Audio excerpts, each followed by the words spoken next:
Hi guys, so this is me rustically sitting out in the paddock while the ponies are having their dinner. I'm doing a Tony Robbins, no extra time, doing a video while I'm out and about. I saw a post recently, it's a very high profile person showing a demonstration of some training.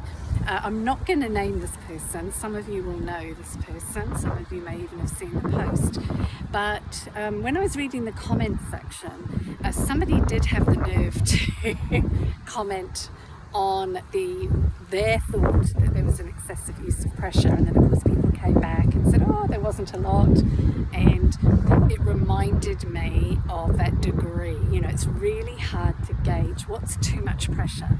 It's like the good old-fashioned giving your kid a slap. You know, what is a slap when it's delivered by a guy who weighs 120 kgs versus being delivered by a woman who might be 50 kgs? There's going to be a huge difference in strength, in impact, etc. And exactly the same thing is at play when we talk about pressure and pressure release.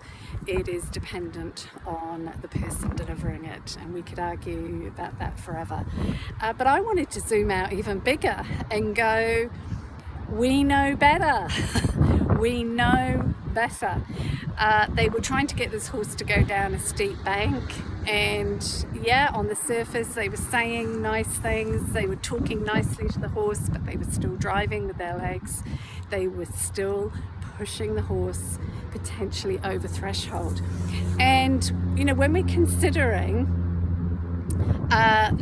dealing with behaviors like that, and we go back to my trauma talk, we go back to all of that idea of your philosophy of training, you're potentially treading on dangerous ground.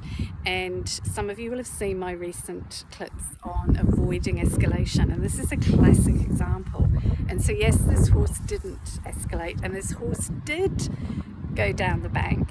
And as a behavior analyst, I'm going, yeah, and that reinforces the behavior of the rider to keep doing it because it worked.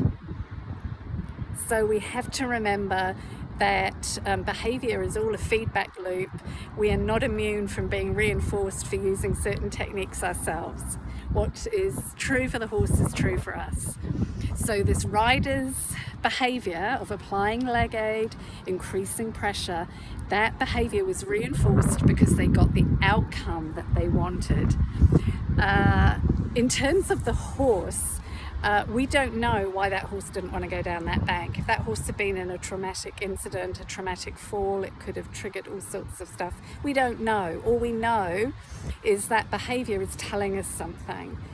And that's what we need to be more focused on. And we also need to be more focused on the fact that we know better. We know less aversive ways to get a similar outcome. May not be as quick, but we go back to our philosophy. We go back to avoiding escalation. We go back to our values and what's important to us.